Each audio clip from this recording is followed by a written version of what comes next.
You can listen to The Professional Left on iTunes, Stitcher Radio, or at our website, proleftpod.com, where you can also contribute to this podcast. There's a PayPal button at our website, or you can mail us a letter and or contribution at P.O. Box 9133, Springfield, Illinois, 62791. This is the podcast for August 10th, 2018. It's not safe for work. Recorded live from the Cornfield Resistance, the one media outlet where Omarosa will not be fawningly interviewed this weekend. It's The Professional Left with Driftglass and Blue Gal. Hi,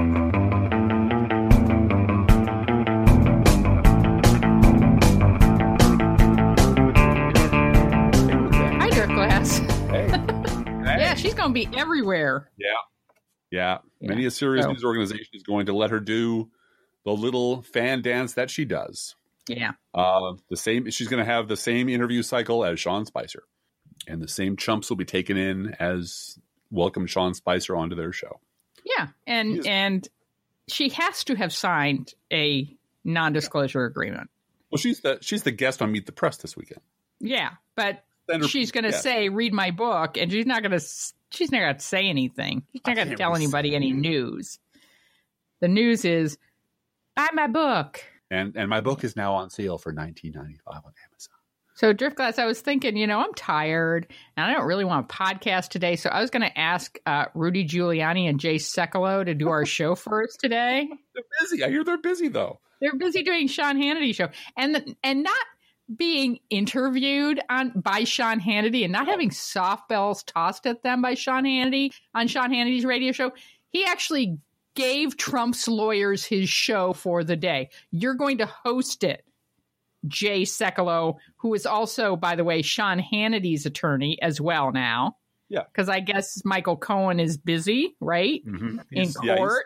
That's one word for it. Yeah. He can't service all of his three clients as tightly as he might have done. No, but apparently Jay Sekulow now represents Hannity in some fashion, according to Media Matters. Mm-hmm. So no conflict or collusion there. No. It's remarkable. And obviously, the radio show is Hannity owned. That's not the same as going on Fox. This is Hannity. It's pretty much the same as going on Fox.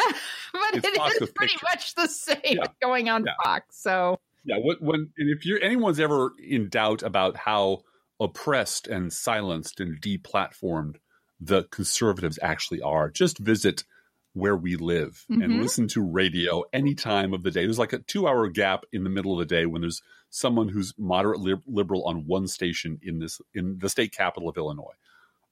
Everywhere else, it's Hannity, Levin, Limbaugh, and their imitators. Everywhere. The newspaper is full of these shitheads. This is not a group of people who are underrepresented in the media. And now that they just own their own media corporation, or two of them actually, what with Sinclair, they own everything.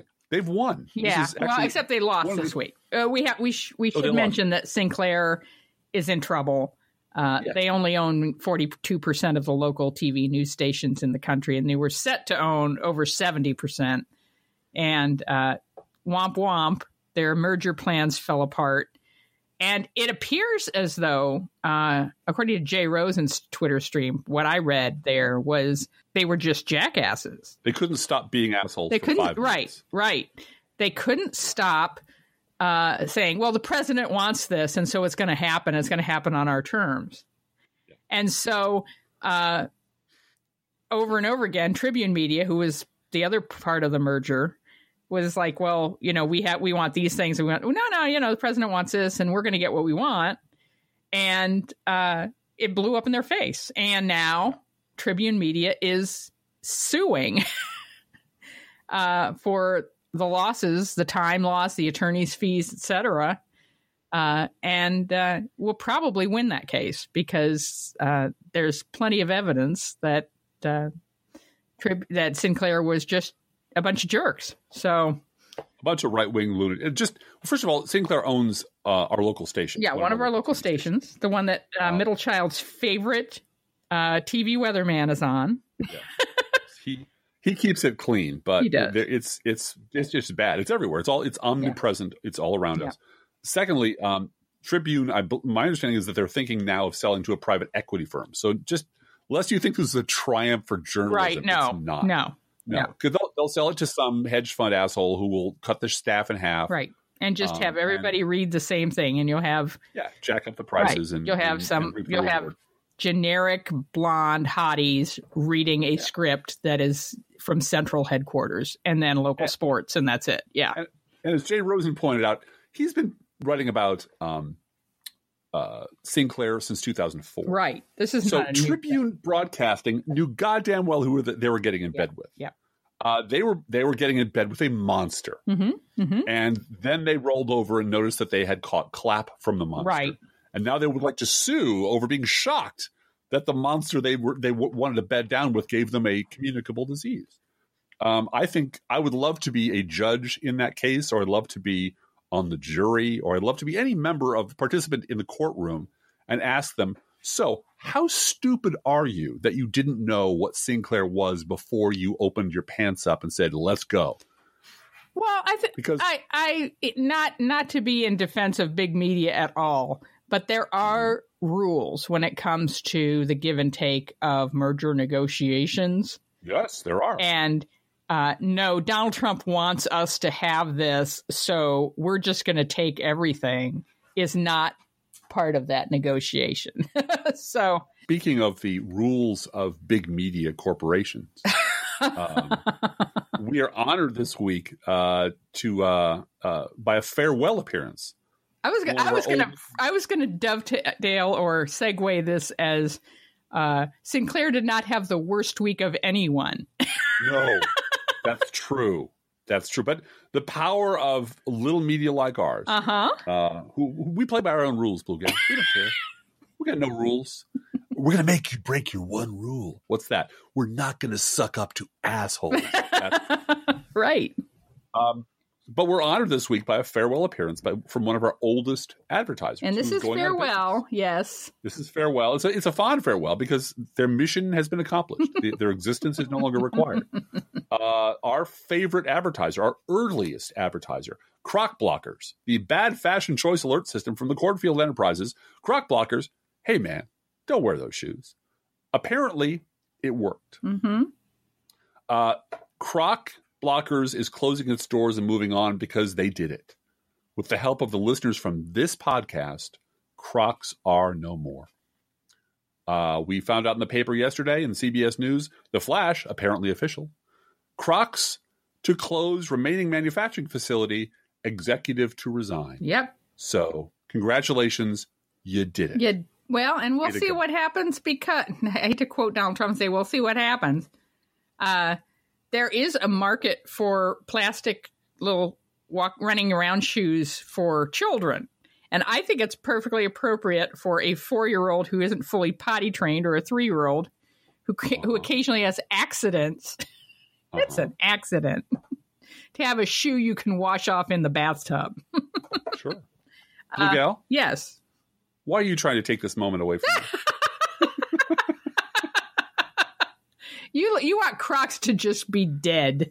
I want an unequivocal victory somewhere in my life during the month. I think that's a good thing. Yeah. I want to point and say, yeah. Suck it, Crocs. I don't know what the midterms hold. I don't know what the future holds. Yeah.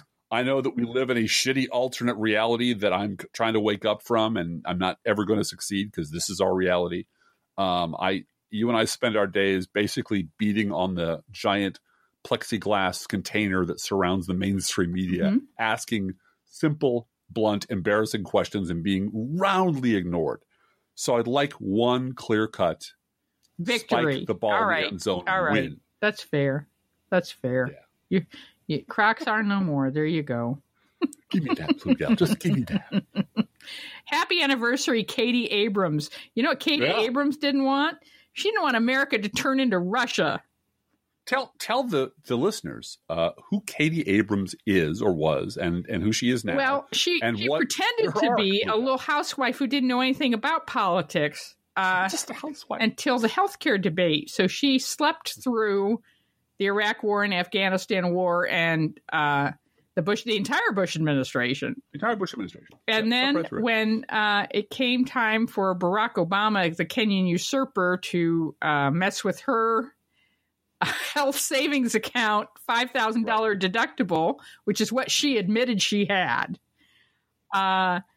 she went to a town hall with Arlen Specter, and where people were very angry that, you know, something wonderful and amazing was being taken away from them over in her Crocs, wearing her Crocs, by, you know, Obamacare or whatever it was going to be, and death panels, and you know, as Rachel Maddow at the time said, when you are reforming or making changes to something as critical as healthcare, anxiety reigns. I mean, there is huge anxiety about that.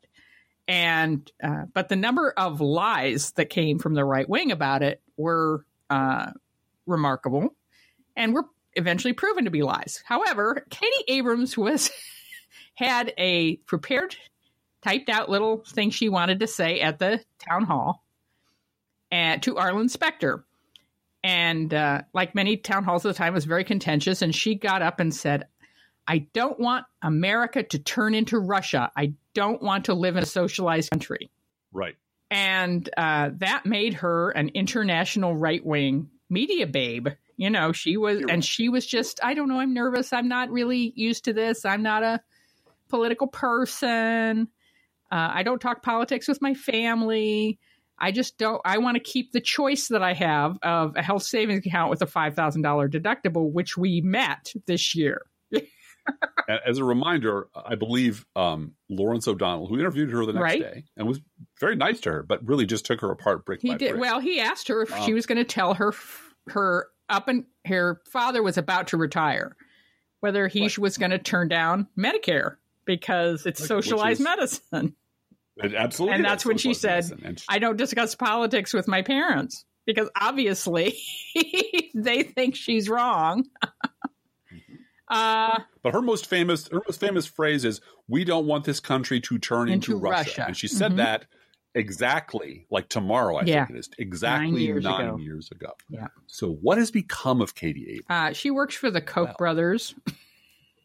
She works for... She went on to become a close personal friend of Sean Hannity. She went to work for Americans for Prosperity as their digital media, social enterprise connection bullshit made up job, because we have so much fucking money we can just plump up anybody who roams down the hall and she has a marketing background.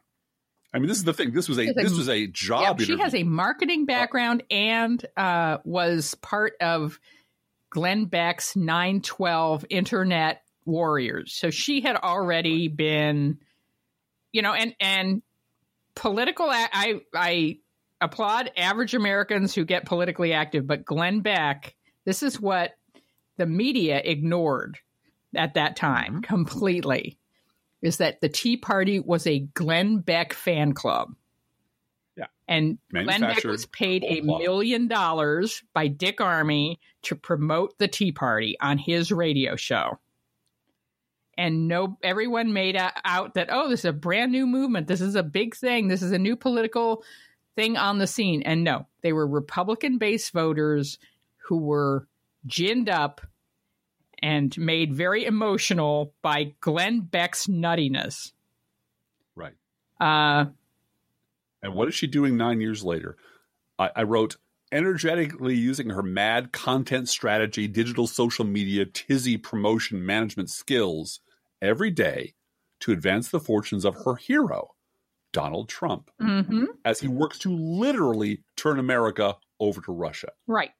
That 9-year life cycle is the life cycle of the wingnut welfare system. It absolutely is. It takes absolutely no mental energy on their part to completely reverse everything that they allege is their deeply held principle. The minute somebody waves money in their face and says, well, if you know, the Negroes are coming, the Mexicans are coming, the liberals are coming, they will flip on a fucking dime. And I mean that literally on a dime. All you have to do is wave some cash at her, and by God, she now works for a guy who is literally selling us out to Russia.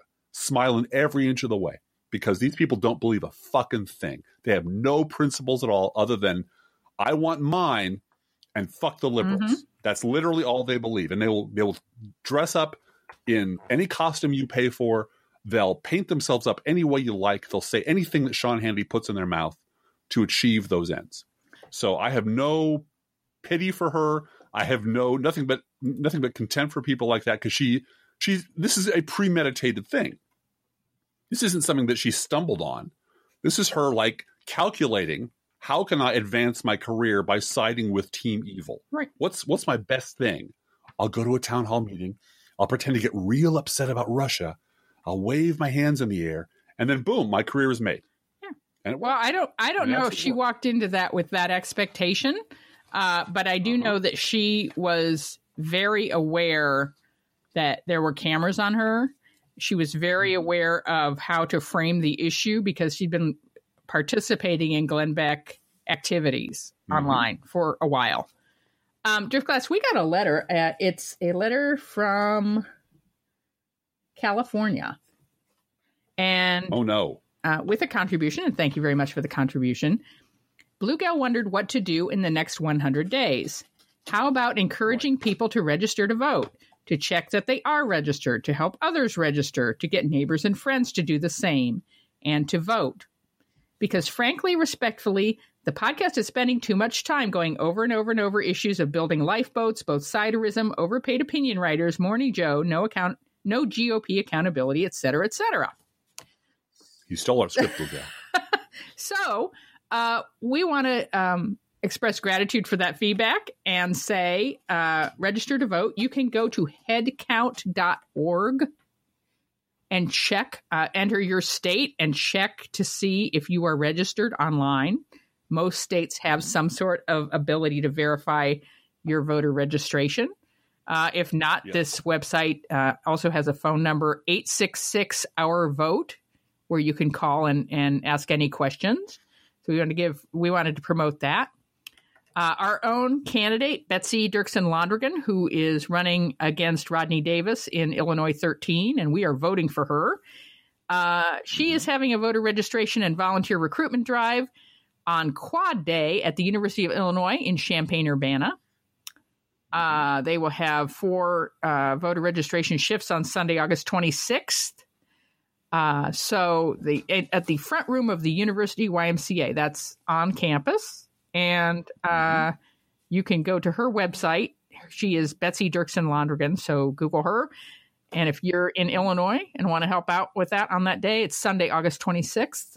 But also look up your own candidate for Congress and find out if they're doing something as school starts. Many Democrats are on campus looking to register college students, and that's certainly a great untapped place to find new voters. So, and there's lots to do. I have knocked doors for them. I will do so again when our schedules line up. I have the stamped postcards ready to do postcards for voters too, and I'll be doing that. Yeah, there's phone banking. Those annoying phone calls you get from people that you've never heard of before, wondering, you can be one of those people. And one in 10 will answer and take your question. But that really is what we're talking about. We're talking about the now that we've given up on Republicans, and now that we have said independents can go pound sand, vote for Democrats or get out of the way. But I don't want to hear another fucking word about both sides and blah, blah, blah. We need the people who are reluctant to vote, who don't like to participate, frankly, people under 30, who like to talk a lot of shit but don't actually get out in as large enough numbers. I'm not denigrating those who do. Junior Dude is a politically active dynamo, and I couldn't be more proud of that. And his friends are too. But there are not enough of him in his group to tip the balance. Except there are. If they were out and activated and pointed in the right direction and taken to the polls, it would make a huge difference up and down the ballot. Because we have to get rid of. This is the problem. If the Republican Party and their media enablers, you can't vote Chuck Todd out of office, but we have ways of making him uncomfortable. If they are allowed to go back to a viable minority status where they have enough votes and enough clout to govern by sabotage, which is what they did for 8 years of Barack Obama. Then they'll do that. And that will in turn free the media up to go back to their default position, which is, why won't Obama lead? Why won't Pelosi lead? Why won't the two parties cooperate? How come Democrats can't get their act together when they're just being blocked every single time? Right. They have such a hard on to do that because that's really the only story they have. That's the only narrative they're comfortable with, which is blaming both sides for Republican atrocities. And they have been robbed of that for the last 18 months. They have been unable to find a way to make this Democrats' fault. And so they're floundering around and flopping around and pretending this was all started 18 months ago and not 20, 30 years ago and so on. But they're clearly deeply uncomfortable reporting on stories where it's one side is fucking nuts and racist and the other side is not. So I have two questions for you, Driftglass. Sure. One is about the Ohio 12 results, which are still not results yet. Right. There some out there, including Charlie Pierce, tended to blame the Green Party candidate for being a spoiler. Yeah, I do too. You do? Okay. I sort of don't feel like Green Party voters are necessarily automatic Democratic voters. I think there are stay-at-home voters and write-in my grandmother voters, and you know what they say about failure having many. Failure being an orphan. In this case, failure has many fathers and mothers. Yeah. There are lots of different ways that election could have been tipped. There are lots of different ways that the 2016 election could have been tipped. Right. Lots of sinners.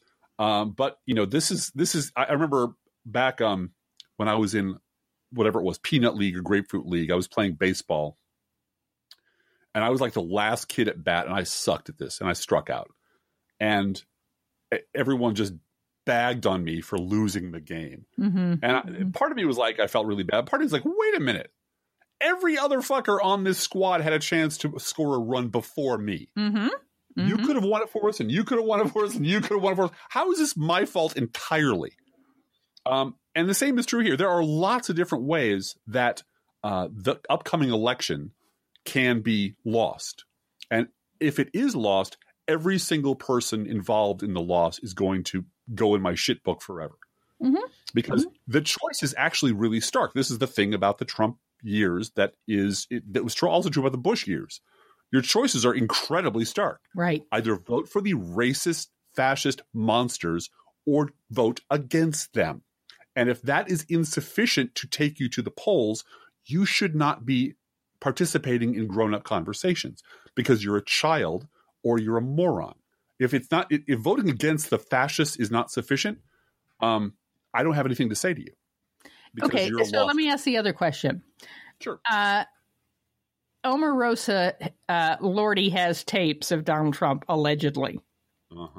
And I think that's going to be, that's going to be the glove compartment that Geraldo Rivera opened. Yes, I think it's just going to be a big nothing.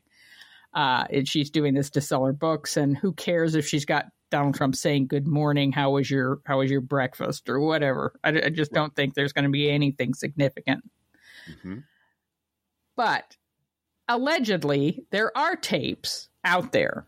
Tom Arnold says there are. Other people that have been on The Apprentice say absolutely Donald Trump used the N-word while he was on the set of The Apprentice. Everybody had a non-disclosure agreement about anything that went on in the building. And they're iron tight. So that no one, wants to come forward with that because they'll be sued. But one colleague of mine said today, I don't think that would make any difference to Trump voters. No, I don't think it would at all. Nope. You don't? Not in the slightest. Nope. Would it make a difference for Trump in any way if a tape of him saying that came out? No, because at that point there would be a massive dump of what about Bill Clinton and blowjobs? What about Robert Byrd? What about and the what about horde would swarm, and that would be that. This is the absolute cycle that we get into with the magic bullet, the silver bullet, the thing that's finally going to prove the Republican Party is a shit pile of racists and imbeciles and theocrats and gun nuts. No, we knew that 30 years ago. We don't need any more proof of that. What we need to do is ask the people who need more proof, what the fuck is wrong with you? This is all happening out in the open. They're playing with they're playing cards face up. Well, we can see I see happening. that, and I hear you feeling good about saying that. I don't agree with you. I think there is a line with that word where corporate America will not tolerate that. And that's different than Republican base voters and cowardly Republican congressmen and so forth. Sure. That word is bad for business. And it's very much like Disney and the gay bathroom vote in Georgia. It's like, we're not going to be in business with a state that does that. And all of a sudden that bill just evaporated. You know, I see if there is a tape that comes out. Well, a tape is obviously Dr. Blue Gal. It's obviously fake. It's obviously fake news. And then we have a big controversy, and then it's a 3-day story, and that's all it is. Why attribute to these people motives of civility, rationality, honor that they have absolutely when they've tolerated Donald Trump for 18 months? No fucking interest in. They will. Mitch McConnell does not care if Donald Trump is caught on tape eating babies like corn on the cob. As long as he gets fucking tax cuts, he's going to look the other way. He's going to dance a little circle. He's going to talk about the process. Supreme Court judges are so delightful. And the rest of his, the wind-up meathead moron base will go right along with it. I have not given up on the Republican Party. I have given up on people who keep looking for some other Republican Party that will be outraged by this. So what if corporate America is pissed by this? Who cares? Corporate America is pissed by the shit that comes out of Sean Hannity's mouth every night. It doesn't lack for sponsors. It doesn't lack for money. And if anybody steps out of line, well, we'll tariff the shit out of them. Yeah. Donald Trump will get on Twitter and go on and on about how I don't know, Crocs and Bertanos, to name a book company that doesn't exist anymore. That whatever the hell, the Elmer's paint people are un-American, anti-American, hate America, blah blah blah, and he'll just drive their stock into the ground. He has no compunction about it. This is the thing that decent liberal Democrats, small d, do not understand about the tyrant mind. They have no compunction about using every weapon in their arsenal to destroy you. And there's no limit on what they'll do. There's no idea. So what if he says N-word? He'll start a war. Yeah. He'll do somebody. And I want to somebody that you and I both admire very much, Connie Schultz. Yes. Great reporter, great woman. She was on this week talking about the Ohio 12 election because she's from Ohio, and she tweeted today about the Omarosa tapes. Someone mentioned Omarosa says Trump is on tape using the N-word, and Omarosa, witnessed him calling Kellyanne Conway's husband, who is half Filipino, an effing flip and an effing goo-goo. And so Connie Schultz retweeted that and said, this is Connie Schultz talking. This is outrageous, but we don't need her account to know this about Donald Trump. He reveals himself on a regular basis. Last week it was LeBron. Today it's the black NFL players, etc. So I see your point that he has already revealed himself to be this person, and there won't be a shock factor. I will be interested to see how corporate America that has gotten their tax cuts already. I mean, this is what Connie Schultz said on television on Tuesday night that stuck with me. What a lot of rich people voted for Donald Trump. This isn't a rural, poor people, uneducated white voter phenomenon. It's alone. This is a lot of rich people keeping him in office so they can get their deregulatory Supreme Court in place and their tax cuts. If I can quote Negan from The Walking Dead, there's always more. There's always more tax cuts. There's always more to be taken. I mean, it's not like these people lack money. It is ideologically imperative to them that there be no government, there be no taxes. So as long as there's any government at all anywhere telling them anything, as long as anyone is taking a dime out of their pocket and giving it to anyone, they'll do anything. They have all the levers now. And because you mentioned Connie Schultz, May I take a moment of personal privilege? Sure. I'm going to take us back exactly 10 years to 2008. I wrote a post called The Negrological Constant, which is the idea that people were standing around stroking their beards. This is Charlie Rose, David Brooks, all the usual suspects, stroking their beards, wondering why Barack Obama wasn't doing any better. I mean, he's got all these things going for him. He's very specific. Why isn't he doing any better? And Connie Schultz came on to the Charlie Rose show and explained it to them. And I'm going to quote her now, if you don't mind. But this is 8 years ago, and see how much this lines up with everything that's still happening. This is before Donald Trump existed. This is before he came on the scene at all.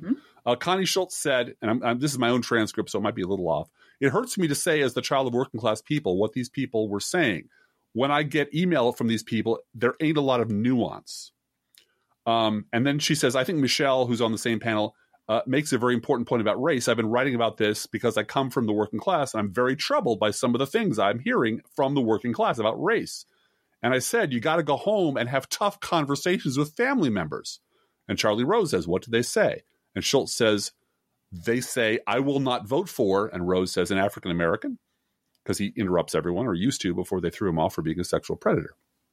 Schultz says, right. If they say it well, they say it kindly. I think it's code when they say, well, we really don't know if he's a Muslim and we don't know if he's patriotic. That's all code for race. And for us to pretend that it isn't happening is irresponsible for us in the media.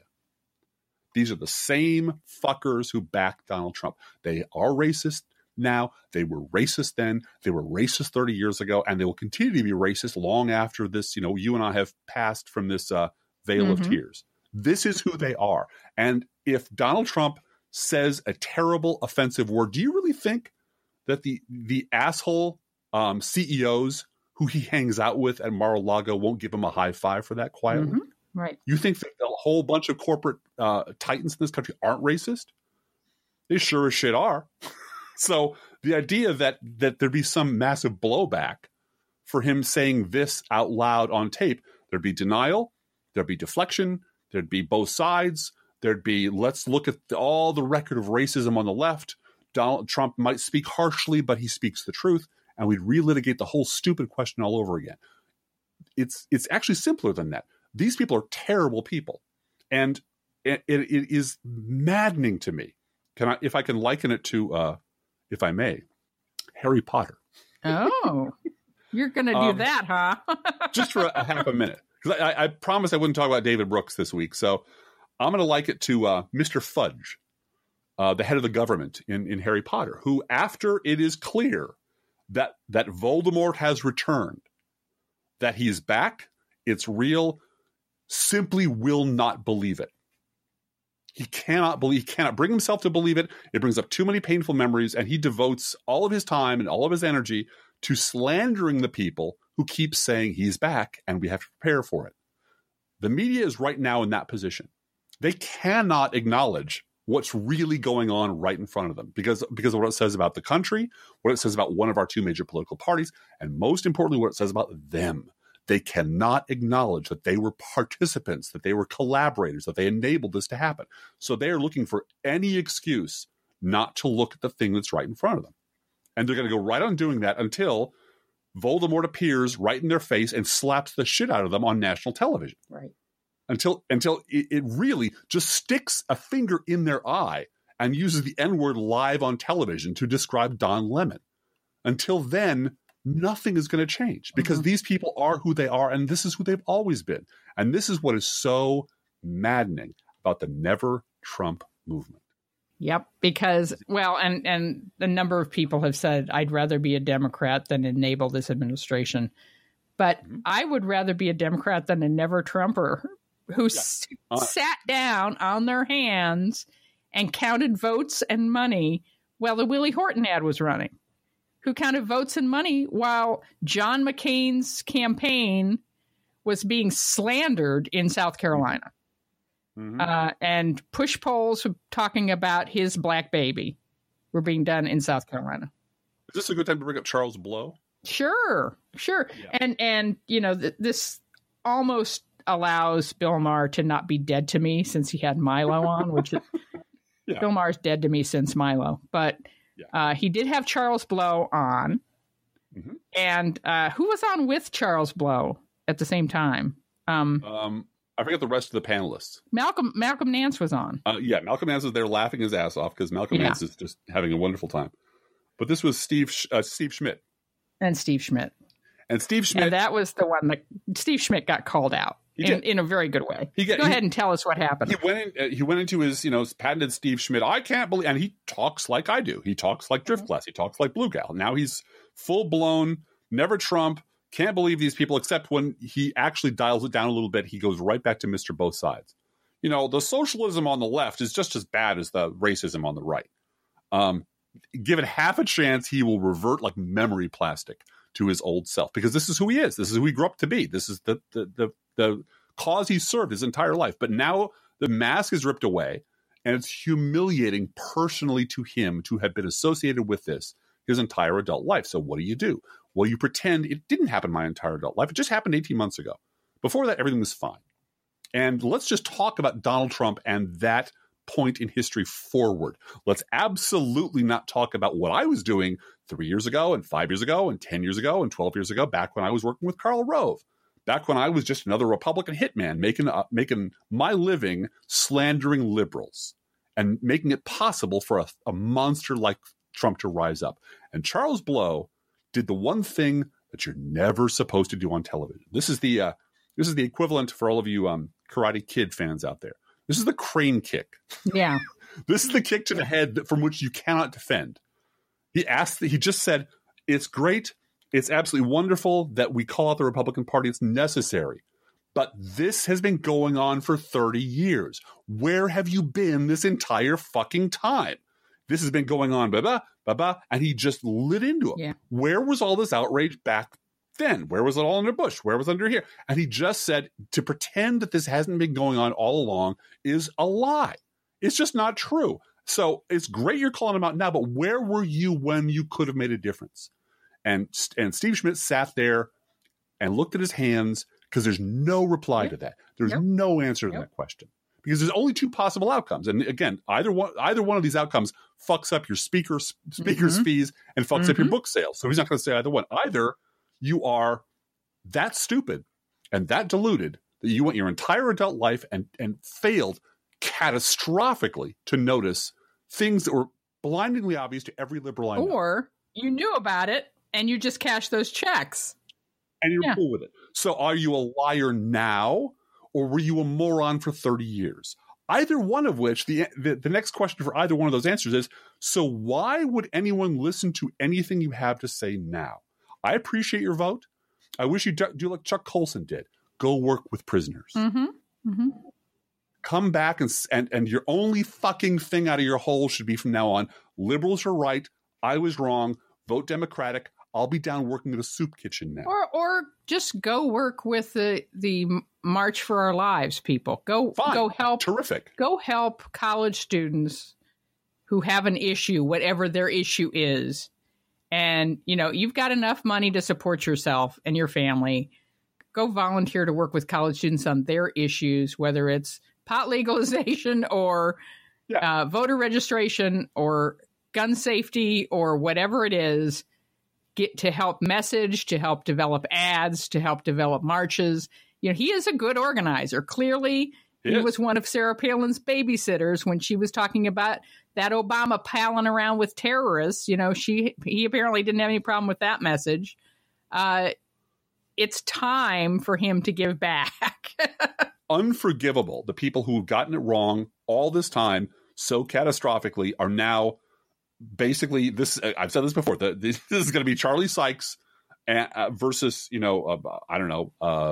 Kristol. Mm-hmm. Now this is, and I realize I'm repeating myself, and I'm doing it consciously because I have an incredible sense that it's terribly important that we understand the terms of the next engagement. Yeah, right. I wrote this week that the Bush administration was our political World War I. And by that, I mean, it never really ended. It never got resolved. It just stopped.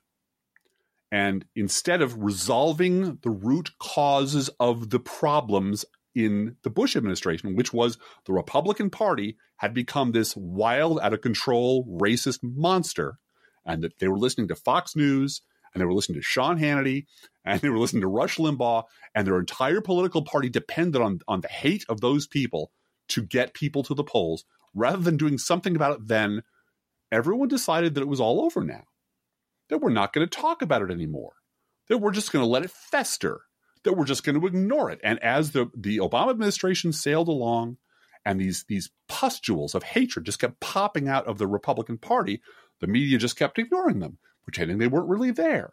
And the seeds of our political World War II, which is what we're having right now, were planted during the Bush administration because people who controlled the public dialogue and controlled public discourse and controlled the media did not want to talk about what the fuck had just happened. They wanted to ignore it and pretend it never happened and make it go away because it made them look really bad. Well, now we're harvesting the bitter fruit of those decisions. And if we let them get away with it again, the next time it's going to be worse. Hey, Driftglass, you know, there's a relatively new podcast out there now. Yes? The Weekly Standard has a podcast. Oh, God. Really? And a new podcast host. Really? Charlie Sykes. Oh, of course they do. And I just want to read to you. Oh, please do. No, I'm just going to read to you 3 or 4 titles of their podcast. I don't want to get into any of the detail because I'm probably not going to listen to any of them. You got to read them in Marge's voice, though. Okay. That's my deal. Okay. Okay, sure. Okay. You got Charlie Kirk and the State of Young Conservatism. That'll be interesting. Oh, that'll be so exciting. Oh, God, that's going to be great. Trump's Bill Clinton defense. Wow. There's a joke in there about I wouldn't fuck you with his dick. Is that I think that's a punchline. I'll workshop that, but it's going to be be basically it. Alex Jones is not the hill to die on. Because they've got choices of hills to die on over here. Yeah. What will Paul Ryan's legacy be? Oh, they did I know that podcast on that one. Oh, I know that. Can you call on me? Would you call on me? Mm-hmm. And the last one, the most recent podcast at the Weekly Standard is, quote, "The midterm election nobody wants to win." Yeah. Yeah. I know somebody who wants to win. Mm-hmm. I do too. I know lots of people who want to win. Yeah. I know. They happen to be women mostly. Yeah. Who are, I'm sure, 90% of the Weekly Standard podcast listeners are women of color, especially. I'm betting they just line up for that apple to drop out of that tree every week. Can I talk about Ben Shapiro for 5 seconds, and then we'll can talk about Ben Shapiro all you want. No, you'll have to talk about him and the voice of Peggy Noonan. I can't sound that drunk. No. I pass out before on my third Mai Tai. That's the problem. That's the thing. I have thin blood, and I really can't drink that much. But anyway, Ben Shapiro offered $10,000 to Ms. Ocasio to debate socialism. Right. And she said, that's a catcall. Mm-hmm. You know, that he's yelling out at her, waving money in the air, and demanding attention. And that she doesn't have to pay attention to that. She's right. And moved on with her campaign. I don't use the word triggered about myself very often. I'm a pretty tough broad, and I drink with the boys mostly.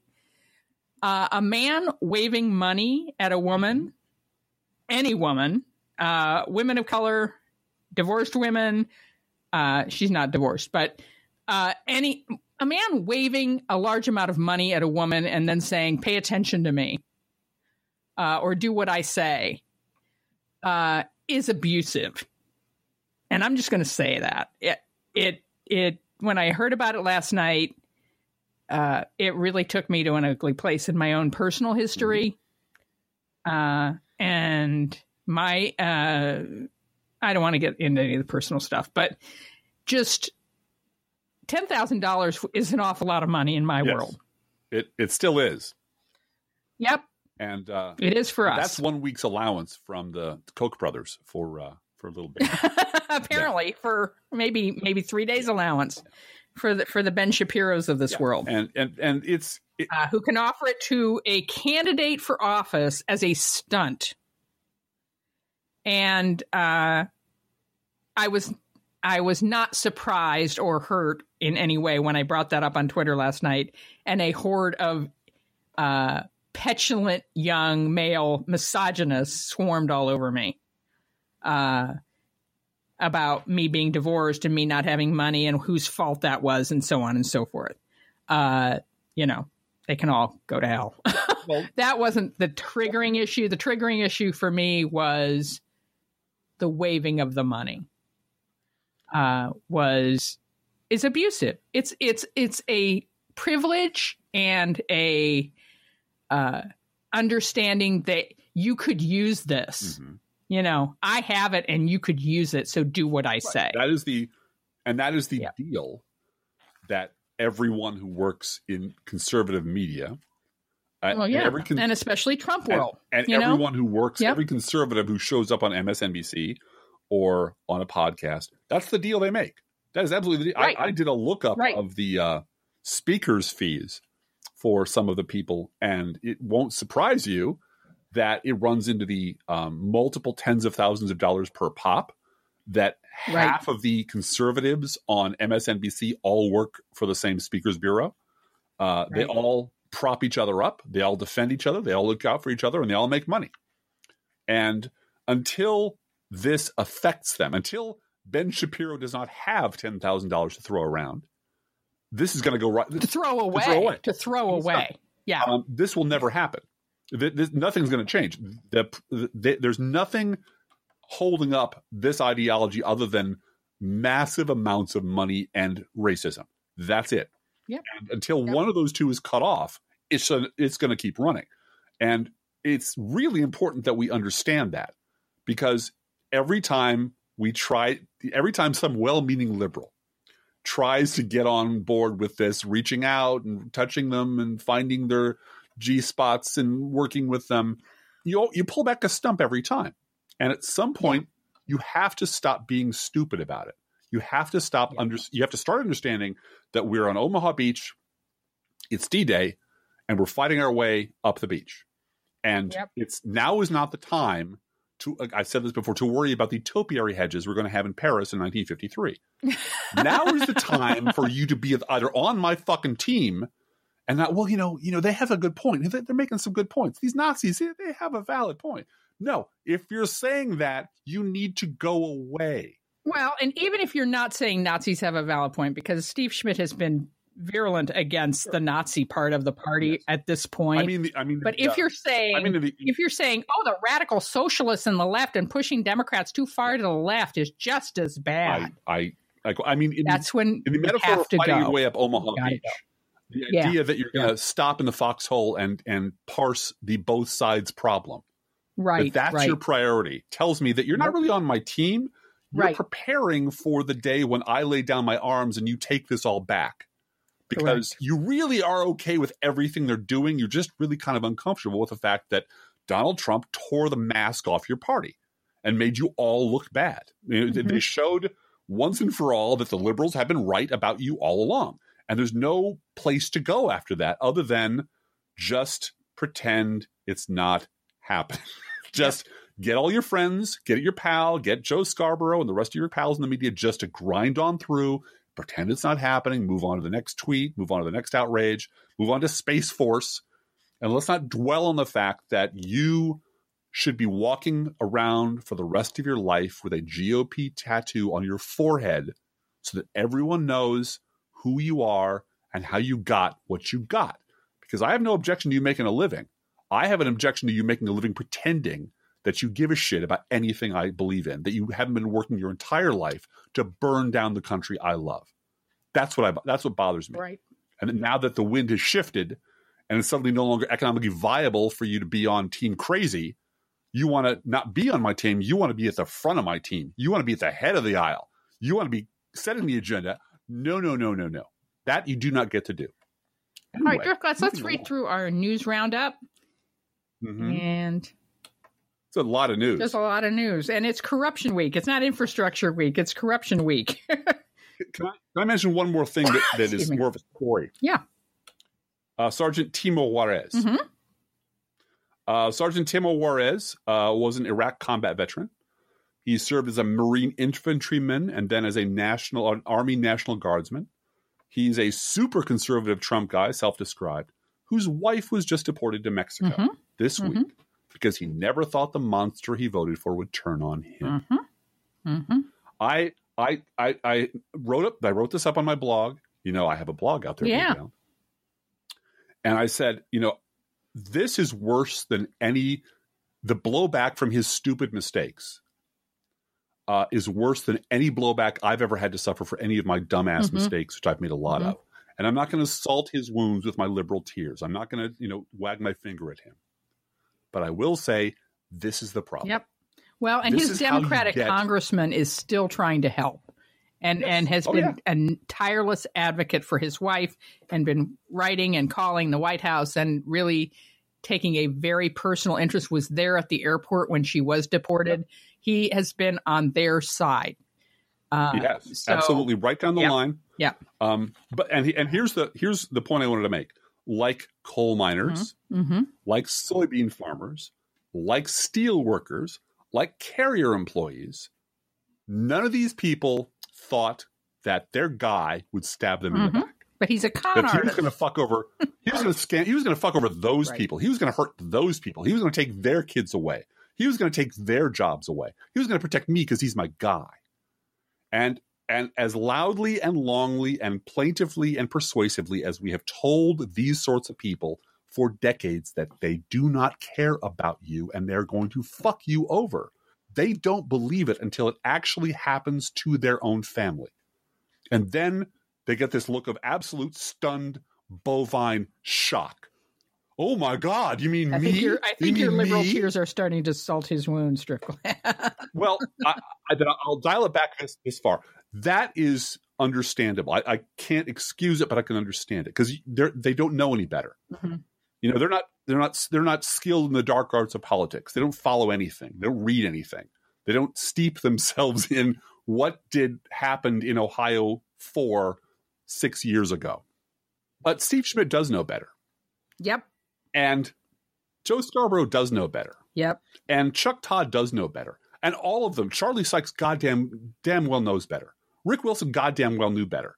And they were completely cool with enabling this machine that's crushing these people right up until it became ideologically and financially inconvenient to ride that horse anymore. Now they want to jump off and say, wasn't me, wasn't my fault. I'd like to keep my position in my party. Well, and the 42 or 43 Republican congressmen who are retiring this year. Not our fault. Paul Ryan, same thing. What will Paul Ryan's legacy be? Oh, he'll be on Fox next year to analyze things. Sure. So I'd like to recommend, it's sort of in this general area. There's a really good article by Adam Serwer in The Atlantic called "The White Nationalists Are Winning." For now. Now it's a longer article. We'll put a link up to it, but come on, people, read a book. If you can't read a book, read a goddamn magazine. He's now the woman at the party that you shouldn't have started talking to. Yes. You know what? I didn't think you ever understood what Frank Herbert was saying in Dune. You know what? Spice is code for martinis. You don't understand that. You don't understand it because you didn't read it, did you? I did my thesis on. Is my Mai Tai. Spice is the olive. I want to thank all the people who were science fiction splaining to me last night about Chud. Chud, yes. Yes. And none of them, I mean, granted, it was a long thread and people didn't realize who I was or who I was married to, but honestly, you don't have to explain science fiction tropes to me. I sleep next to a science fiction encyclopedia every night. Frank Herbert, you don't understand, man. I have other virtues, but he yes, does. I do have an extensive and useless storehouse of science fiction knowledge. I was able to help one guy out on the Twitter yesterday or today, I forget which. We were talking about Space Force. Yes, right. And he said, I'd just be happy if we put him in all these idiots in rocket ships and fired him off. That'd be my Space Force. And I pointed out that is the plot to The Marching Morons. Yes. From 1951 or 52, something like that. I was able to put him on. Well, it's also a subplot in Hitchhiker's Guide. Yes, the arc. Yeah. Yes, yeah. All right. See, you're married to the right woman. I totally am. Smartest decision I ever made. You know what? News Roundup. This week, Devin Nunes. You know what? By the time he is disgraced and living under a bridge, I will be able to pronounce his name correctly. So, Devin Nunes was caught on a secret recording explaining that this plan to impeach Rod Rosenstein had stalled, not because it was a bad idea or it was criminal or it was disgusting or it was appalling, but it would delay their confirmation of Brett Kavanaugh. And he was lying to the donors, and they knew he was lying, and everybody knew everybody was lying. And that is just such a gift wrap, as 10 Grain pointed out this week, such a gift wrapped box for any Democratic operative making ads for a Democratic candidate running for the House. You know, that here's the secret tape of what the plan with the number 4 person in the Republican House fundraiser saying, oh, yeah, we plan to obstruct justice some more. You've got to reelect us so we can obstruct justice some more. Well, I've seen the tape of, not the tape of, the preloaded ready ad for when Donald Trump is put under oath under some circumstances. And it's just a loop of him mocking the disabled gentleman. Yeah. Saying over and over again, I can't remember! I can't remember! I can't remember! Yeah. And that will play until the end of time. It won't persuade the pig people one little bit, but it might knock a few of the undecideds, in the direction of the polling place. Well, what'll happen is a Trumper sees that on their TV. They'll call the police and say, which black person put that on my TV? And would the police officer please stop them? Hey, a majority of Americans believe tuition-free college and a $15 an hour minimum wage would be, quote, very effective or somewhat effective solutions to social barriers. These are popular ideas, folks. There's this thing called the Office of Financial Research that they're the watchdog agency that's supposed to identify, massive bubbles and destructive financial risks that are coming at us that would cause the next Great Recession or even a depression. And of course, the Trump administration cut their staff because they want to loot the place, leave it burning, and get out of town. That's the plan. And thank you, Vladimir Putin, for making all this possible. We talked about this last week, but Trump's decision to impose tariffs on Canadian newsprint is starting to hurt local newspapers across the country. And Donald Trump's legal team says, I don't think we're going to have to sit for the voluntary interview. We'll do it maybe. But the questions about possible obstruction of justice are just inappropriate. So we're not. This is the fakest, quote unquote, will he, won't he out there. He is not going to testify. As long as you don't ask the burglar about the burglary, we'll let you talk to him. Right. No, this is fake news, literally. Russians have penetrated some of Florida's election systems ahead of the 2018 midterms. Isn't that exciting? Isn't that darn nice? 43% of Republicans, this is a plurality, it's not a majority yet, but watch as it creeps over 50, I swear it will, think that Trump should, quote, have the authority to close news outlets engaged in bad behavior. That means our podcast, Blue Gal, just so you know. Well, and that means that the next president that's a Democrat can shut down Fox News, right?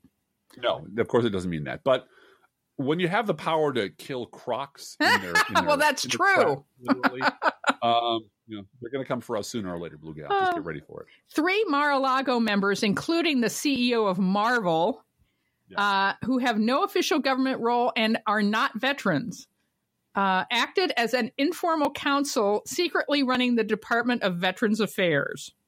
Yeah, that's exciting. This according to a bombshell ProPublica article, which everyone should go read. I know this will shock you. This shocked me. 55% of voters say that race relations have gotten better under Trump. No, that's a lie. That's not it. Worse. It's all gotten worse. It's all gotten worse. And if only Barack Obama hadn't divided this country. If only Barack Obama could have led this country in racial, right. Wilbur Ross, who is the Commerce Secretary of the United States of America, has been accused of stealing as much as $120 million from former business partners, and he's being sued for it. Yeah. Makes Scott Pruitt and his hand lotion and mattresses just look like he wasn't trying hard enough. You know? This is such a shit sandwich. It really is a cartoonish supervillain, Bond villain plot that's catched by idiots and rejected as a Bond plot. Absolutely. Yeah, no, this is too dumb, and no one's going to buy it. And why? We've got a volcano, we've got a spaceship. Why would you do this? Because it's evil, and we like doing evil things. Apparently, it's the spy who shagged me. It is. It's the spy who shagged me. It is plot. The Trump EPA, the Environmental Pollution Agency, will now allow manufacturers to use asbestos in creating new products. The agency will no longer consider the effects or presence of the substance in the air, ground, or water in its risk assessments when assessing whether or not asbestos is dangerous. Asbestos-related deaths totaled nearly 40,000 Americans annually. In a related story, the U.S. is now importing asbestos from Russia with Donald Trump's picture on it. And there's a very specific manufacturer who's allied with Putin that is importing it. So, yeah, this is not secret. No. This is not. There's no more guys in masks sneaking around the Watergate at night. They're just doing it out in the open because they don't care. They own the courts. They own the Congress. They own the White House. Why not steal everything you can lay your hands on, knowing that as we escape over the horizon with a big bag of loot, Chuck Todd will come on and say, "Isn't it a shame how both sides let this happen? Isn't it a shame that Democrats are in such disarray?" I think we have it pretty clear in our minds that electing Democrats to the House of Representatives is critical to stopping Trump. Every other state office and local office that you're electing is equally important to stopping Trump. Sure if you don't want asbestos in your state, the governor and the governor's environmental protection people are the ones that are going to stop it. So be very clear. Get that attorney general to be a Democrat. Make sure your attorney general is a Democrat in your state. It's really important that that person be empowered to sue the Trump administration over this kind of crap. Democrat, no matter what. Right. Chris Collins got arrested. He was brought into jail by the FBI for insider trading. And it's turning out that there might be as many as 12 Republicans involved in the insider trading situation with Chris Collins. For future generations, let's note that Chris Collins was the first congressman to endorse Donald Trump. That's correct. And he apparently made the insider trading phone calls. They can tell from the timing of the trades from the White House lawn picnic. Yep. And there's pictures of him doing it. Okay. The Trump administration. Oh, funny. I remember back when Al Gore was vice president, that would warrant its own separate special investigation. That would a House investigation lasting 6 or 7 years, maybe. Probably. The Trump administration wants to make it harder for legal immigrants to come to the United States because Stephen Miller is a Muslim. This is Stephen Miller. And Laura Ingraham went on TV, I guess, a day or two ago, and announced that immigrants have destroyed this country. Fucked us up, and it's just a shame. And then today she came on and said, "What is everybody talking about? I wasn't talking about race." Well, I wasn't talking about legal immigrants. Yes, you were. Yes, yeah, she was. No, and she said she wasn't talking about race, and then the rest of her show was about Chicago and Spike Lee. Because I'm not making that up. And it is really important to remember that as you watch these terrible, terrible people say these terrible things and then immediately lie about what they just said, they're not talking to you. They're talking to the reprogrammable meatbags who are the Republican base, who will absolutely forget everything she just said. And bark for whatever comes out of Laura Ingram's pie hole is the truth right now. And by the way, you know who got to this country thanks to legal and chain immigration? chain migration? You mean that chain migration? Yeah, the evil chain immigration migration. You know who got Donald here? Trump's in-laws. Donald Trump's in-laws were just made citizens thanks to the thing that he's trying really hard to get rid of. All right. China announced 25% tariffs on $16 billion with a B worth of U.S. goods. And someone was pointing out the difference between million and billion the other day on Twitter, pointing out that a million seconds, I can't remember how, I'm going to have to go look this up, but it's like a million seconds is less than a year. And a billion seconds is 35 years. And it's really important to recognize when people are talking about billions of dollars, that's serious money. I was told there'd be no math on this podcast. But this was the week, I think it was late last week or early this week, that Donald Trump finally admitted that the 2016 Tower meeting was about getting dirt on Hillary Clinton. But since it doesn't matter and it's not illegal and everybody does it, why not admit it? The real scandal is that Hillary Clinton is a woman and made me look bad and beat me in the popular vote and something server and something Benghazi. That's the real scandal. And that is what every single reprogrammable Republican meatbag on their dying day will remember as what was really wrong in the last 10 years. Yep. That is the memory they will take with them to the great beyond. The tweet was that a million seconds is under 12 days and a billion seconds is 32 years. Just under 32 years. So guess which one of those Paul Manafort is going to get as a sentence for prison. Yeah. You want to talk about Hope Good Hicks. news. Good news. Oh, you want to talk about Hope Hicks? Or what's the good news? I want to talk about Judge ordering a plane carrying deported mothers and children to turn the hell around. Right. And I'm going to stick my boot up your ass, Jeff Sessions. Yeah. He also blocked any more removals because apparently Jeff Sessions is handpicking which children he victimizes.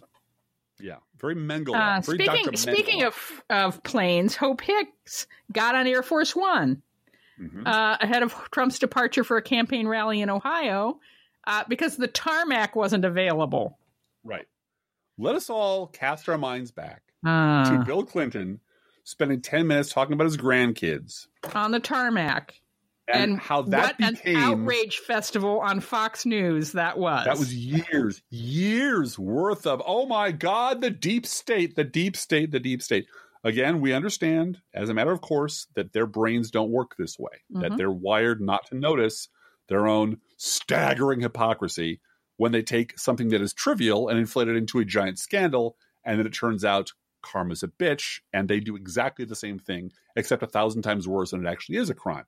So we can't ask them to process that information because their brains don't work good. Hey, they have broken Talk to me about the Tennessee election. No. Okay.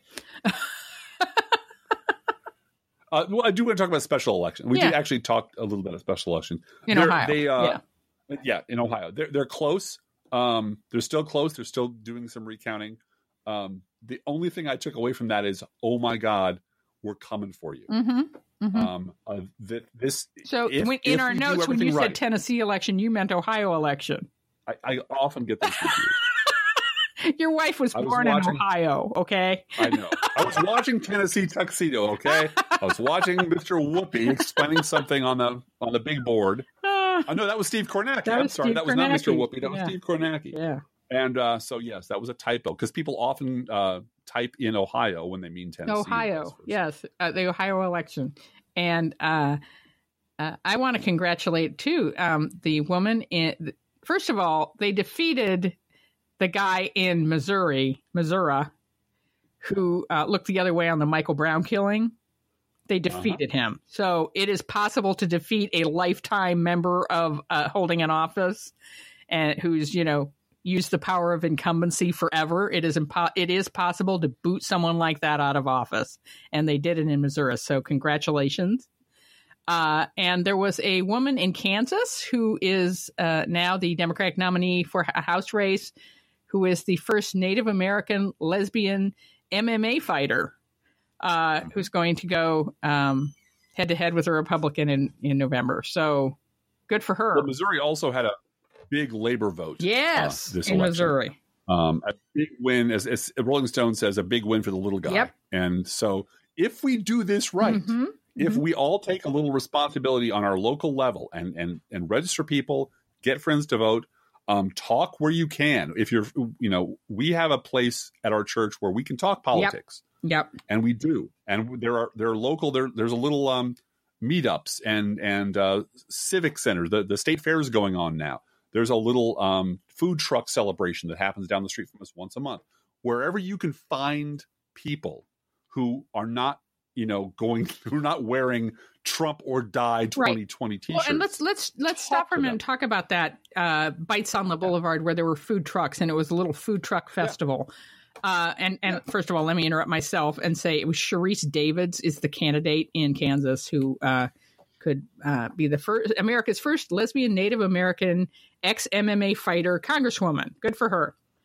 That's so awesome. And this Bites on the Boulevard food truck place was a fundraiser for a local school. And each month they have this and the food trucks come and they pay a fee in order to participate.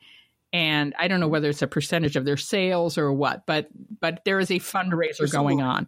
And they choose a school in the neighborhood, an elementary school in the neighborhood to sponsor. And that school has a little tent there for that day. Right at the front. Yeah. The elementary school that was there this particular Tuesday was the elementary school that my children attended when we first moved here 10 years ago. So I recognized only one or two of the people at the tent because there is turnover in elementary school education. They do tend to move these teachers around. And there was a new principal and I met him. And, we were able to talk about progress in education, the importance of neighborhood schools, the importance of making sure that parents who were not educated themselves felt welcome in the school building. We had this really long conversation about how do we make schools work. That is a perfect opportunity to say, I hope you're registered to vote. Yes, indeed. You don't have to say anything else. Say, right. And I did find out there's another website. Let me bring it up here. I think it's just vote.org. While you look that up, by the way, the principal of the school is awesome. He's everywhere. He's a great guy. Yes. He's these are people who are out at public events all the time, talking up the school, who are proud of their school, who are proud to work there, who do really good work. And it truly is the community coming together to support them in a material way. Right. And it automatically creates a crowd of like-minded people. Exactly. In public. And it's vote.org is the other easy to remember website where you can go and check your voter registration status and also find out whether you need ID or not and what you need and where to go and so forth and how to early vote and that sort of thing. So if you're going to drinking liberally, for example. Yeah, you can swing in there and say, fuck Trump, and you'll find an open seat and they'll go buy you a beer. And a beer. But if you're going to, if you're talking at church or you're talking at temple or you're talking at your local ashram or you're talking to people who are at your Unitarian or an atheist group or whatever group you're in, a Mensa group, a library group, knitting group, book club, you don't need to come on with a heavy hand, but you do need, when you find an area of common interest that is intersects with public policy, it's a terrific opportunity to say, I hope you're all registered to vote. Yep. Because it's so important, especially locally, that your voice be heard, because it really makes a huge difference. And we all agree that our schools could be better, our roads could be better, that things could be better for all of us. And there are myriad opportunities that don't involve swearing and finger wagging and stuff, which is all fun and good. And we have a podcast. We do that once a week. Yes, we do. And our listeners seem to like it. Yeah. But that does not mean this is all we do. You're an activist all the time. You're advocating for good public policy and against bad public policy all the time. Sometimes you're tired and sometimes it doesn't feel like it's going anywhere. I had one of those days yesterday. But that doesn't mean it's true. It just means that you've hit still water and you need to be able to lean on someone for a little while. until you can get your legs back in. Yeah, and it's okay to carry some brightly colored Post-it notes in your purse or wallet and write vote.org on them and hand it to somebody and say, just check and make sure you're registered. Check and make sure that you know where to vote, and I hope you will. And you're done. And that's not controversial or creating conflict or anything. You're saying, hey, get out there and vote. All right, let's finish up these news items. Yeah. Which one do you want? I'll do the first one.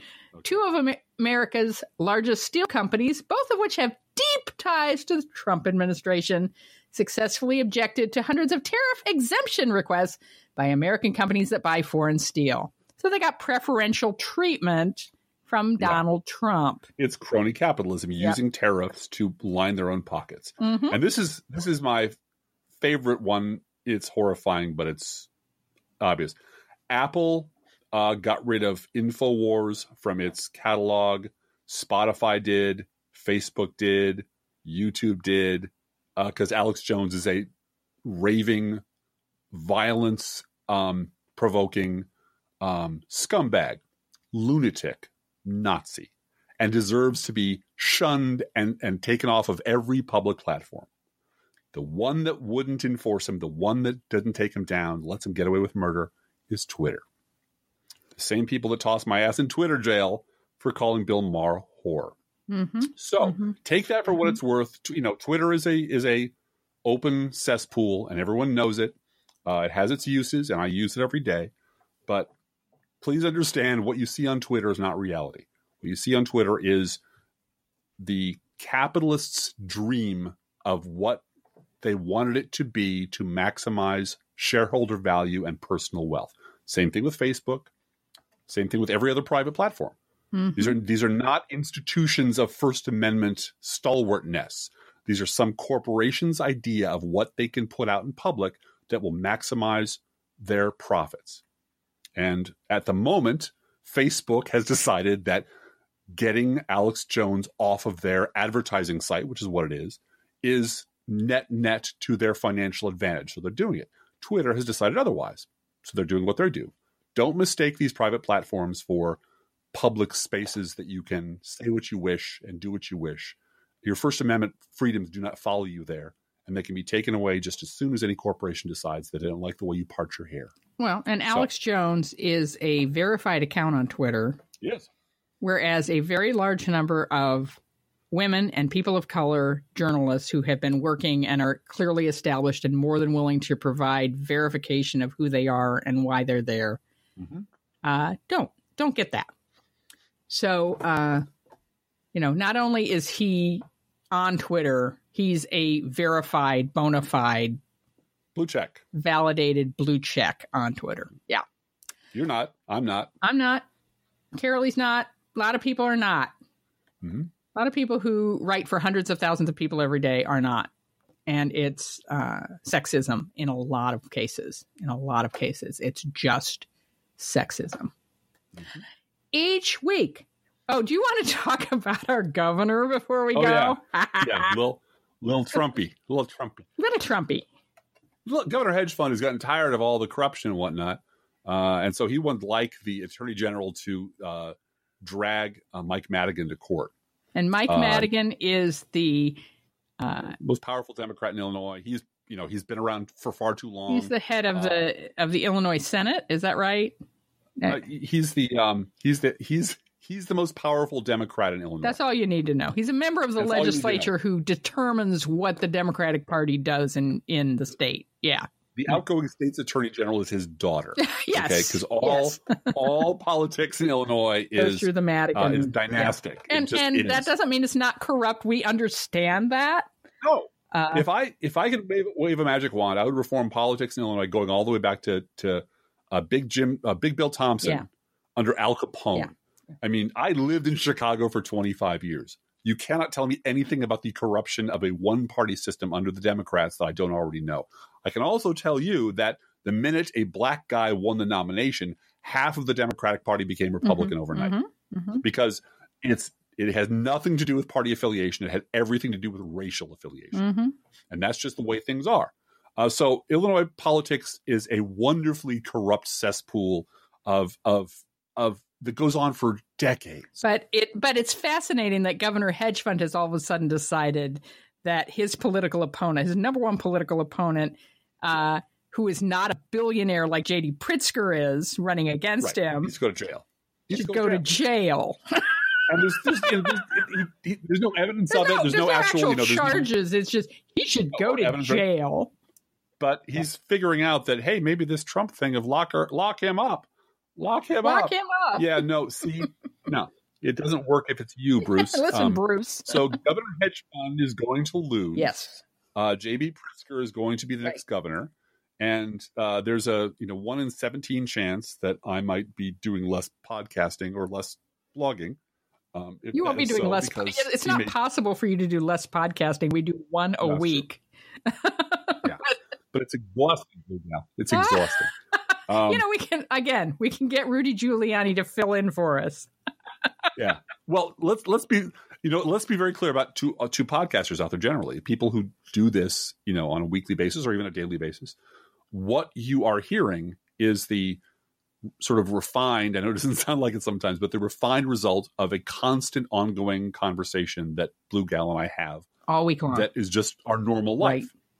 So all the stuff that we talk about on Fridays or Thursdays or Fridays are things that we've been writing about and thinking about and studying all week long life. Or all month long. Yeah, it's what we do. So what you're getting is sort of the distilled version of normal quotidian conversation all the time. So, but that doesn't mean it's not work to put the show out. And we so appreciate you supporting us financially. This is our income. This is what we got. And money's tight for everybody. It's tight for us. So we appreciate your helping us out and supporting our show. Thank you. You have late breaking news? I do.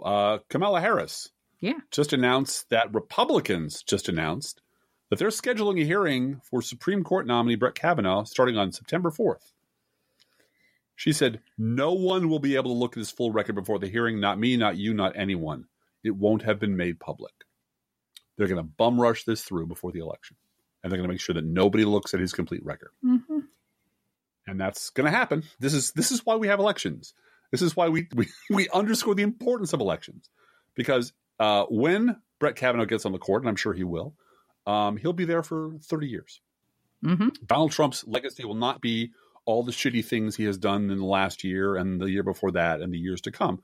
Donald Trump's legacy will be stacking the court with people who will ruin your life, will immiserate you for decades. Especially if you're a woman. Yep. So get out there, register, vote, and find someone who isn't registered and get them registered and vote. There's going to be such a reckoning. That's all I have to say. Damn right. No, we do each week, though. Each week, we post to our Facebook page and website an Internet Kitty sent in by you, the listeners.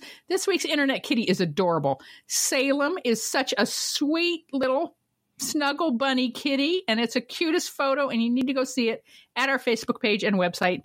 You can send your Internet Kitty to us at our email address, proleftpodcast@gmail.com, where you can also write to both of us. Feel free to write us. We love hearing from you. Be aware, if you write us at any of our addresses, we reserve the right to read your email or U.S. Postal Service Go Postal Union's letter on the air unless you say otherwise. We are planning a letter show, and our angel nerd has sent us a box of Both Sides Don't bumper stickers. Mm-hmm.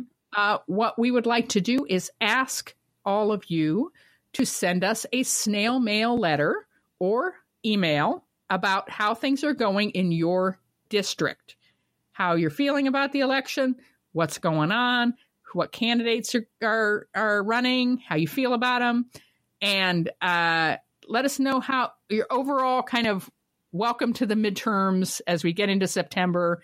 We're probably going to do this show over Labor Day weekend, and we want your letters. Everybody that sends us a letter in the month of August, while supplies last, and she sent us a pretty thick stack, we will eventually send you a Both Sides Don't bumper sticker.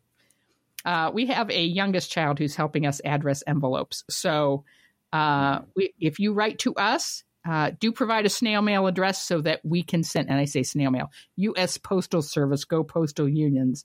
address so that we can send you a bumper sticker if you write us a letter about how things are going and how you are approaching the upcoming election.